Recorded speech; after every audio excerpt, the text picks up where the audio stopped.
নমস্কার বন্ধুরা, আমি অসীমা আর একবার চলে এসেছি একটি নতুন রান্নার ভিডিও নিয়ে অসীমার রেসিপিতে। আজকে আমি বানাবো ফুলকপি, আলু আর মাশরুম দিয়ে একটা নিরামিষ কারি। এখানে আমি মাশরুম নিয়েছি, মাশরুমটাকে ধুয়ে রেখেছি, এটাকে ছাড়িয়ে নেব। আর এখানে ফুলকপিগুলোকে আমি এইভাবে ফুলকপিটা কেটে নিয়েছি টুকরো করে, আলু এইভাবে টুকরো করে কেটে নিয়েছি। আর যে সকল উপকরণগুলো আমার লাগবে, এখানে নিয়েছি সর্ষের তেল, আদা বাটা, ফোড়নের জন্য নিয়েছি তেজপাতা, নিয়েছি টমেটো কুচি, ধনেপাতা কুচি, লঙ্কা কুচি, আর নিয়েছি জিরের গুঁড়ো, ধনিয়া গুঁড়ো, কাশ্মীরি লঙ্কার গুঁড়ো, হলুদ গুঁড়ো, লবণ, আর নিয়েছি গরম মশলা। মাশরুমটাকে আমি এইভাবে ছাড়িয়ে নেব।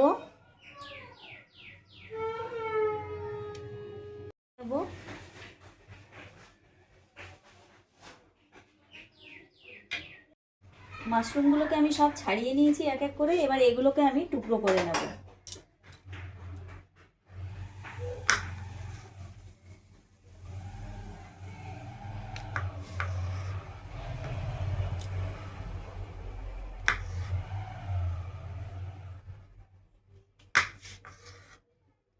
এই যে এইভাবে আমি সব মাশরুমগুলোকে কেটে নেব।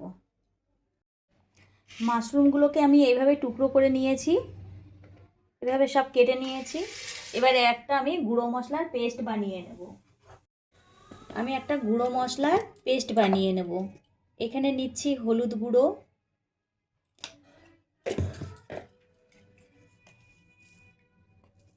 জিরের গুঁড়ো,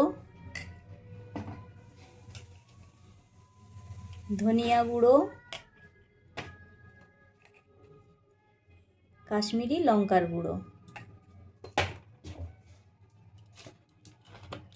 একটু জল দিয়ে দেব।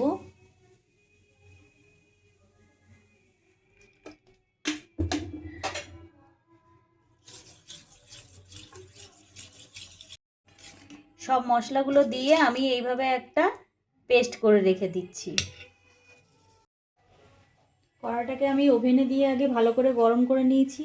এবার কড়াটার মধ্যে দিচ্ছি সর্ষের তেল,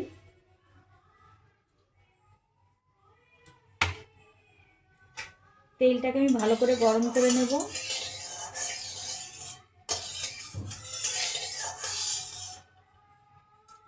কপি আর আলুটাকে আমি একসাথে ভেজে নেব।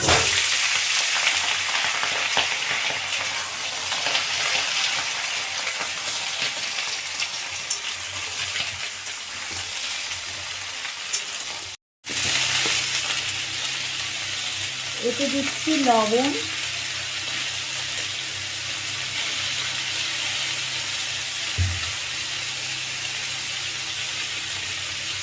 আর একটু হলুদ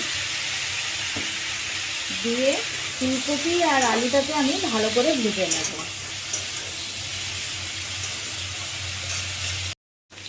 ফুলকপি আর আলুটাকে আমি এভাবে ভেজে নিয়েছি। এবার এটাকে আমি নামিয়ে নিচ্ছি, একটা পাত্রে নামিয়ে রাখছি। ওই কড়াতেই আমি আবার একটু সর্ষের তেল দিচ্ছি। তেলটাকে ভালো করে গরম করে নেব। তেলটা গরম হয়ে গেছে, এবার এর মধ্যে আমি মাশরুমগুলোকে দিয়ে দিচ্ছি। মাশরুমের টুকরোগুলো দিয়ে দিচ্ছি, দিয়ে এতে আমি একটু লবণ দেব।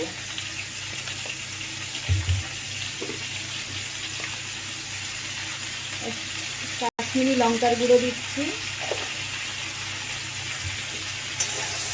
দিয়ে এটাকে মাশরুমটাকে আমি একটু ভেজে নেব।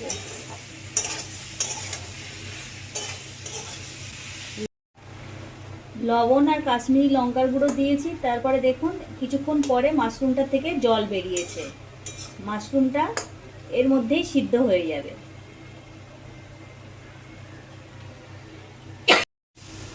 এই দেখুন জলটা পুরো মাশরুম টেনে নিয়েছে, আর এটা ভাজা ভাজাও হয়ে গেছে। মাশরুম রান্না করতে গেলে একটু সময় দিতে হবে, একটু সময় নিয়ে মাশরুমটাকে রান্না করতে হবে। এবার এটা ভাজা হয়ে গেছে, আমি একটা পাত্রে এগুলোকে তুলে নিচ্ছি। মাশরুমটা ভেজে নিয়ে ওই কড়াতেই আমি আরেকটু অল্প পরিমাণে সর্ষের তেল দেব। তেলটাকে আমি ভালো করে গরম করে নেব।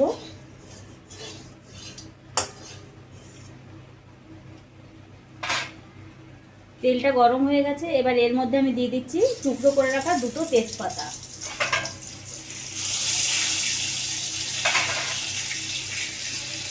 তেজপাতা দিয়ে এবার এর মধ্যে আমি দেব আদা বাটা,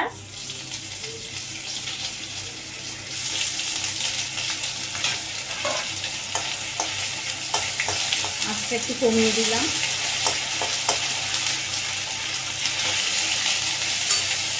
এবার এর মধ্যে আমি দিচ্ছি টমেটো কুচি।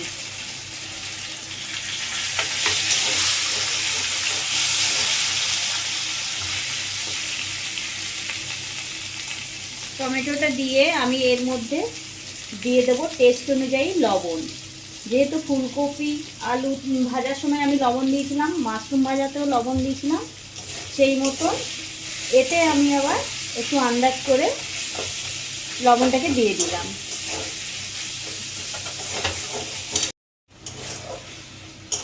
আদা টমেটো দেওয়ার পর এতে এবারে আমি দিচ্ছি কাঁচা লঙ্কা কুচি দিয়ে এটাকে একটু ভালো করে মিশিয়ে নেব।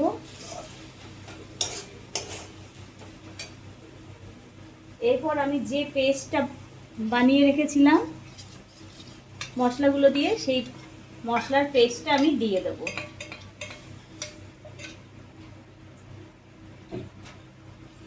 বাটিটাকেও একটু ধুয়ে নিচ্ছি, মশলার বাটিটা ধুয়ে মশলাটাকে আমি ভালো করে এবারে কষিয়ে নেব।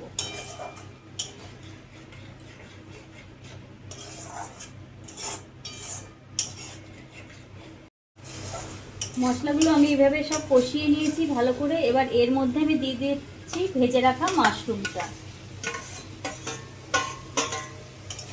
মাশরুমটা দিয়ে আমি আর একটু ভালো করে কষিয়ে নেব।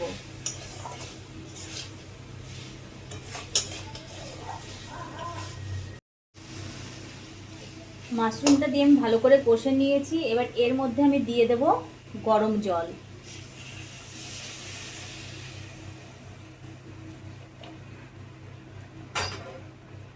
জল গরমটা দিয়ে আমি এটাকে একটু ভালো করে নাড়াচাড়া করে নেব। আমি এটাকে 2-5 মিনিটের জন্য ঢাকা দিয়ে রাখবো। 2-5 মিনিট ফুটিয়ে নেওয়ার পরে মাশরুমটাকে আমি ঢাকনাটাকে খুললাম। খুলে এবার এর মধ্যে আমি দিয়ে দেব ভেজে রাখা আলু আর ফুলকপিটা।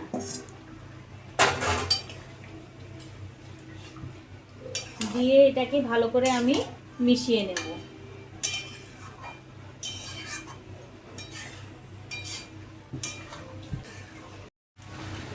2-5 মিনিট ফুটিয়ে নেওয়ার পরে সবজিগুলো আমি কয়েকটা আলু এভাবে ভেঙে দেব।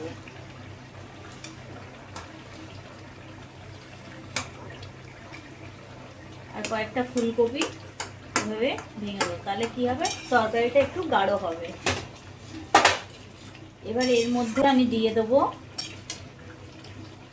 কুচিয়ে রাখা ধনেপাতা দিয়ে এটাকে মিশিয়ে নিচ্ছি।